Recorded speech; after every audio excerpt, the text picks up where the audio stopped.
आज की वीडियो में हम लोग पीएच, पीओएच और कंजुगेट एसिड और बेस से रिलेटेड कुछ क्वेश्चन करने वाले हैं। कॉन्सेप्ट तो हम समझ चुके हैं, लेकिन अगर वही कॉन्सेप्ट एग्जाम में आ जाता है तो उसका कैसे एप्लीकेशन करना है, इस वीडियो में हम लोग वही सीखने वाले हैं। तो सबसे फर्स्ट क्वेश्चन लेते हैं। पहला क्वेश्चन क्या है? The pH value of an aqueous solution is +6। The value of OH minus concentration will be. तो इस क्वेश्चन में क्या किया हुआ है कि पहले हम लोग गिवन लिख लेंगे, क्या दिया हुआ है और क्या हमसे रिक्वायरमेंट है जो पूछ रहा है। तो दिया हुआ क्या है कि जब pH का वैल्यू +6 है, यानी pH का वैल्यू कितना दिया हुआ है? +6 दिया हुआ है। pH is equals to 6। अब आगे क्या पूछा है? तो हमसे पूछा है the value of OH minus concentration will be. तो OH माइनस आयन का जो कॉन्सेंट्रेशन होगा वो कितना होगा? तो इसको निकालने के लिए एक फॉर्मूला जो हमारे दिमाग में था ऑलरेडी, वो यहाँ पे क्या लगेगा? ऑलरेडी हम लोग जानते हैं कि pH प्लस POH का वैल्यू कितना होता है? 14 होता है। तो यहाँ हमको OH माइनस आयन कंसेंट्रेशन निकालना है। अगर H प्लस कंसेंट्रेशन निकालना होता तो हम pH से निकाल देते, लेकिन यहाँ पे हमको OH माइनस आयन का कंसेंट्रेशन निकालना है, तो वो निकालने के लिए हमको POH निकालना जरूरी है। तो POH यहाँ सिंपली हम लोग निकाल सकते हैं। अगर pH 6 दिया हुआ है तो यहाँ पे क्या लिखेंगे? 6 प्लस POH इज इक्वल्स टू 14। तो POH का वैल्यू कितना आ जाएगा? POH is equals to 14 minus 6 यानी 8 आ जाएगा। तो POH का वैल्यू कितना आ गया? 8 आ गया। यहाँ आपको POH नहीं OH माइनस आयन का कंसंट्रेशन पूछा गया था।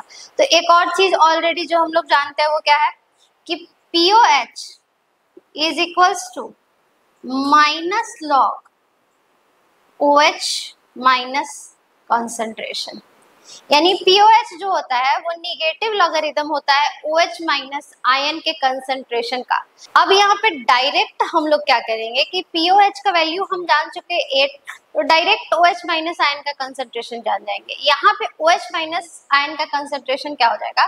अगर POH का वैल्यू 8 है तो OH माइनस आयन का कंसंट्रेशन जो होगा वो 10 पे माइनस करके, क्योंकि OH minus ion concentration is equals to 10 to the power, क्योंकि POH कितना आया है? 8 आया है, इसीलिए यहाँ पे कितना हो जाएगा? -8।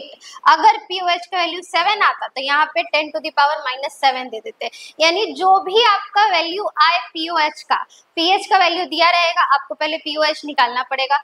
जब हम लोग POH को फाइंड आउट कर लिए उसके बाद 10 टू दी पावर दे करके और माइनस में यहाँ पे पावर पे हमको क्या लिख देना है? जो भी POH का वैल्यू आया है वो लिख देना है। तो आपका OH माइनस आयन का कंसंट्रेशन निकल जाएगा। ठीक है, अब इसमें ऑप्शन नंबर कौन सा हो जाएगा? तो ऑप्शन नंबर 2 हो जाएगा। इस क्वेश्चन का आप स्क्रीनशॉट ले लीजिए। क्वेश्चन नंबर 2 जो है उसमें क्या दिया हुआ है?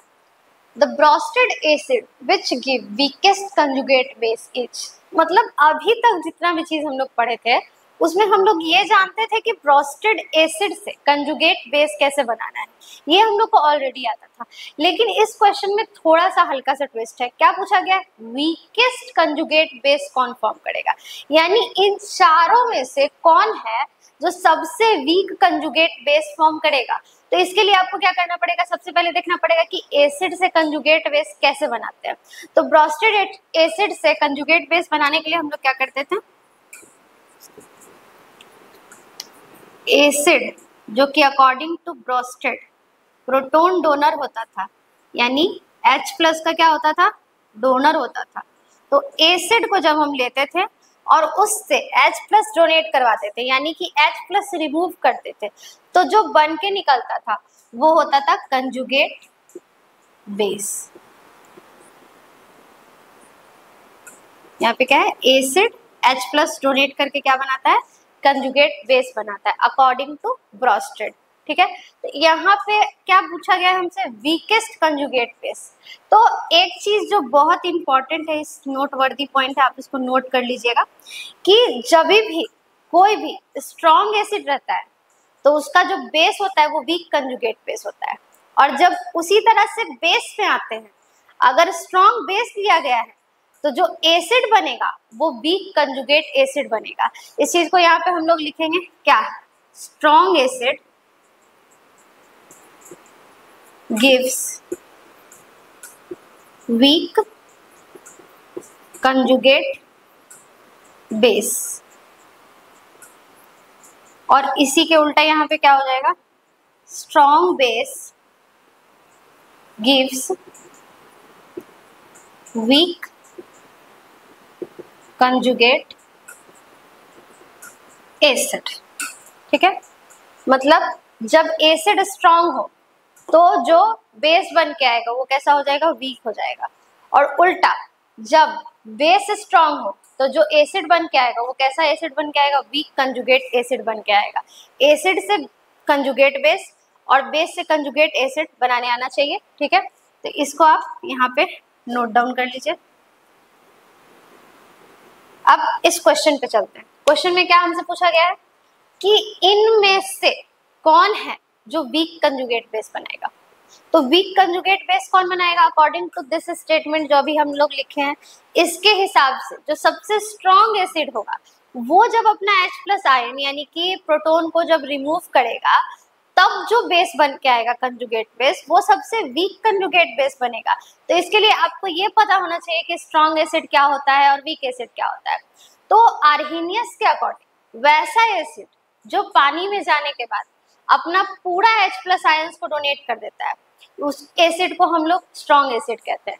और जिसके पास H+ आयंस हो लेकिन फिर भी वो पानी में जाने के बाद अपने H+ आयंस को डोनेट नहीं करता है, वैसे एसिड को हम लोग वीक एसिड कहते हैं। जैसे कि एग्जाम्पल में यहाँ पे क्या देख लेते हैं, एग्जाम्पल में लेते हैं HCl को। HCl के पास एक हाइड्रोजन है तो ये अपना एक H+ क्या करता है, दे देता है, एक ही होता है, एक ही दे देता है पानी में जाने के बाद, इसीलिए ये स्ट्रॉन्ग एसिड हो गया। ठीक है, अब हम आते हैं CH3COOH। इसमें क्या होता है कि इसमें कितना, 3 हाइड्रोजन यहाँ, 1 हाइड्रोजन यहाँ है, टोटल 4 हाइड्रोजन है इस एसिड में, लेकिन ये सिर्फ अपना एक ही H+ आयन डोनेट करता है, इसीलिए इसको हम लोग वीक एसिड कहते हैं, क्योंकि ये होता 4 H+ है लेकिन डोनेट कितना करता है, डोनेट ओनली 1 H+, जिसके कारण ये क्या हो जाता है, वीक एसिड हो जाता है। तो स्ट्रॉन्ग एसिड, वीक एसिड पहचानना आ गया।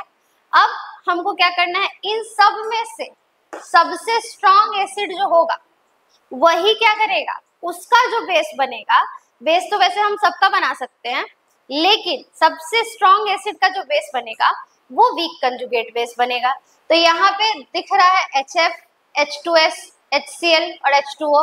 सबसे स्ट्रॉन्ग कौन होगा, सब में H2O तो न्यूट्रल है क्योंकि ये क्या है, water, water neither acidic nor basic, ना ये तो एसिड होता है ना ही बेस होता है।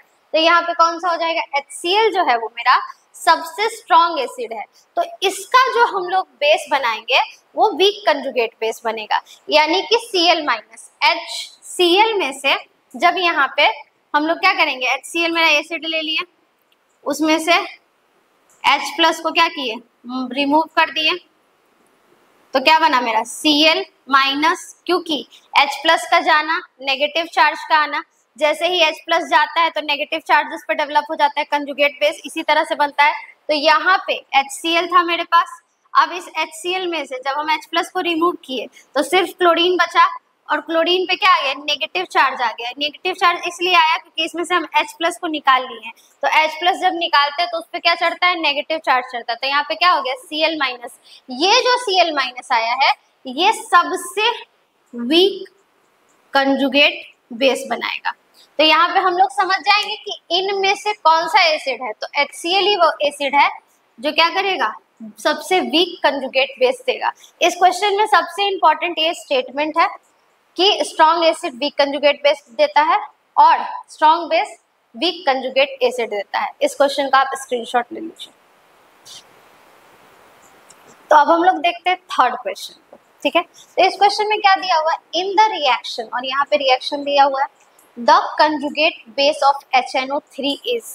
तो यहाँ पे भी क्या है कि जब भी हम लोग क्वेश्चन बनाएंगे तो देखिए जैसा आप क्वेश्चन बना रहे हैं एग्जाम में सेम टू सेम वैसा क्वेश्चन ही नहीं आने वाला है, लेकिन उसी कॉन्सेप्ट पे उसी टाइप का क्वेश्चन आने वाला है।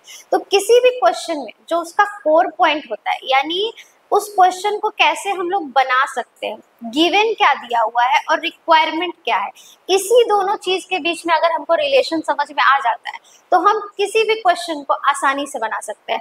क्वेश्चन को बनाने से ज्यादा इंपॉर्टेंट होता है उसको समझना कि आखिर उसमें दिया हुआ क्या है और हमसे क्या पूछा गया है। तो यहाँ पे सिर्फ इतना पूछा गया है आपसे, क्वेश्चन बहुत सिंपल है, देखने में सिर्फ भारी लग रहा है कि कंजुगेट बेस क्या है।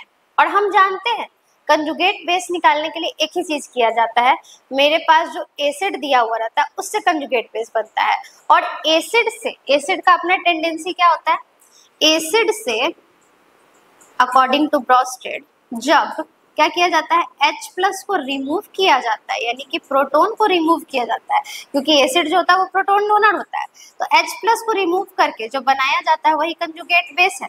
अभी भी इस क्वेश्चन को हम लोग सिर्फ इसी थ्योरी पे बनाएंगे, थ्योरी वही सेम है, बस क्वेश्चन का रूप जो है वो अलग अलग है। सेकेंड क्वेश्चन में हम लोग कुछ और देखे थे, थर्ड क्वेश्चन में वही सेम कंजुगेट बेस निकालना है, लेकिन यहाँ पे क्वेश्चन का टाइप, रंग, रूप सब बदल गया है। ठीक है, तो यहाँ पे देखते हैं कि इस क्वेश्चन में आखिर हुआ क्या है।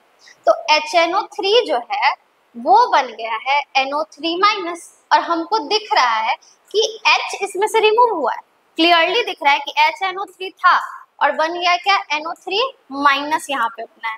ठीक है, NO3-। तो इसमें से क्या हुआ है, जाहिर सी बात है NO3- जब बना है तो इसमें से H+ रिमूव हुआ है, तो यहाँ पे हम लिख सकते हैं कि HNO3 से NO3- बनने में क्या रिमूव हुआ है, तो H+ रिमूव हुआ है, यानी कि ये प्रोटॉन का डोनर है। कौन प्रोटॉन का डोनर है, तो ये जो है HNO3 यही प्रोटॉन का क्या है, डोनर है। अब आ जाते हैं दूसरे के साथ क्या हुआ है, यानी H2O के साथ क्या हुआ है, ये प्रोटॉन का डोनर है। ठीक है, और उस प्रोटॉन को एक्सेप्टर, मतलब एक्सेप्ट कौन किया है, तो यहाँ पे H2O से बन गया है H3O+, यानी यहाँ पे acceptor of proton, acceptor of H+ भी हम लोग बोल सकते हैं, यानी कि ये H+ का क्या है, एक्सेप्टर है, और ये H+ का डोनर है। तो हमसे क्वेश्चन में क्या पूछा गया है, HNO3 का कंजुगेट बेस बनाइए, तो HNO3 मेरा एसिड है।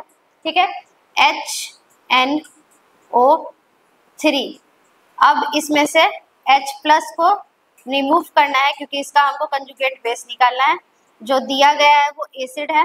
इसका जब हम लोग रिमूव करेंगे, हम जानते हैं कि H+ जाएगा तो नेगेटिव चार्ज डेवलप होगा, जब नेगेटिव चार्ज डेवलप होगा तो ये NO3 क्या बन जाएगा, NO3- बन जाएगा, जैसा कि इस रिएक्शन में भी हम लोग को दिख रहा था। तो यहाँ पे 4 ऑप्शन दिया हुआ है आपको कि इस रिएक्शन में कंजुगेट बेस ऑफ HNO3 क्या होगा, तो ऑप्शन नंबर H2O होगा, नहीं, H3O+ होगा, नहीं होगा, क्योंकि ये क्या हुआ था, यहाँ पे हमको क्लियरली दिख रहा था कि H2O से H3O+ जब बना था तो एक्सेप्ट किया था H+ को, यहाँ पे क्या हुआ है, NO3- क्या हो जाएगा, अभी हम लोग निकाले भी कि ये मेरा क्या है, कंजुगेट बेस है।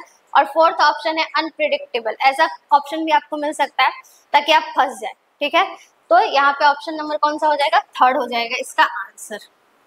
अब फोर्थ नंबर क्वेश्चन यहाँ पे क्या है, which of the following is not a Lewis base, यानी इन सब में से कौन है जो लुईस बेस नहीं है। अब लुईस एसिड और लुईस बेस क्या होता था, तो अकॉर्डिंग टू लुईस जो इलेक्ट्रॉन पेयर का डोनर होता था, यानी कि इलेक्ट्रॉन पेयर डोनर होता था, उसको हम लोग बेस कहते थे। और उसी के जस्ट अपोजिट जो भी इलेक्ट्रॉन पेयर का एक्सेप्टर होता था उसको हम लोग एसिड कहते थे। तो यहाँ पे क्वेश्चन में क्या दिया हुआ है कि नॉट अ लुईस बेस, यानी लुईस बेस नहीं है, तो लुईस बेस नहीं है तो क्या होगा, लुईस एसिड होगा। ठीक है, तो इन सब में से जो जो लोन पेयर डोनेट कर सकता है वो सारा लुईस बेस होगा, और जो नहीं डोनेट कर सकता है वही क्या होगा, लुईस बेस नहीं होगा।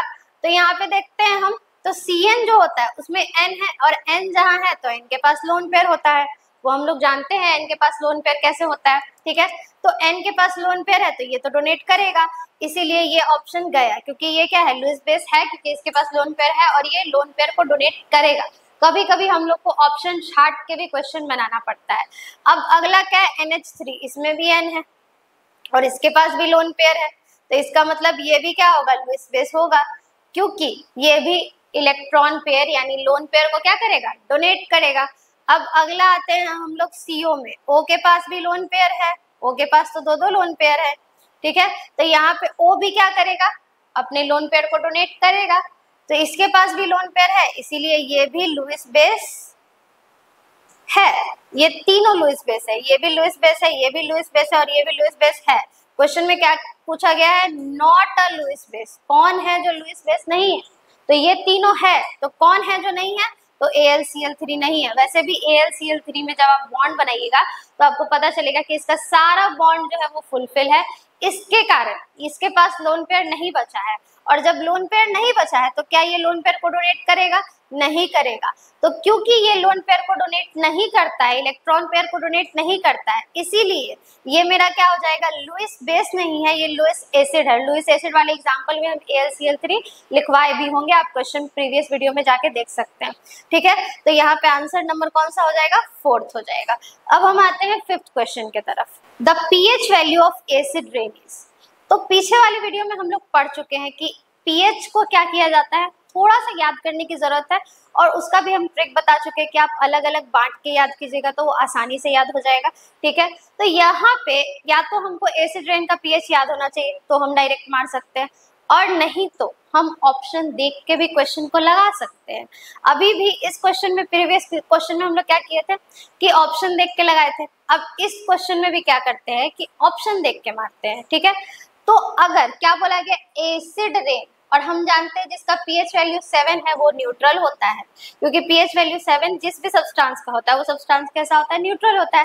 जबकि यहाँ क्या बोला गया, एसिडिक, यानी एसिडिक है तो pH का रेंज जो है वो 6 से लेके 0 तक के बीच में होगा, तो फर्स्ट ऑप्शन तो बिल्कुल नहीं होगा, यानी 7, ठीक है। दूसरा अगर हमको याद है 5.5, तो ये होता था नॉर्मल रेन का pH। अगर एसिड रेन का नहीं भी याद है, नॉर्मल रेन का जो pH होता था वो कितना होता था, 5.5 होता था, ठीक है। तो ये भी ऑप्शन नहीं होगा। अब आते हैं, दो ऑप्शन बच गया मेरे पास, 4.0 और 0। तो जाहिर सी बात है कि किसी भी एसिड रेन का pH इतना भी कम नहीं होगा कि वो इतना स्ट्रॉन्ग एसिड हो जाए कि उसका pH का वैल्यू 0 हो जाए। अगर pH का वैल्यू 0 है तो वो एसिड बहुत स्ट्रॉन्ग एसिड हो जाएगा, और उतना स्ट्रॉन्ग एसिड रेन में नहीं हो सकता है। तो यहाँ पे ऑप्शन नंबर कौन सा हो जाएगा, 3rd। अगर आपको pH ऑफ एसिड रेन याद है तो आप डायरेक्ट भी मार सकते थे, क्योंकि एसिड रेन का pH कितना होता है, 4 ही होता है। इस दोनों क्वेश्चन का आप स्क्रीनशॉट ले लीजिए।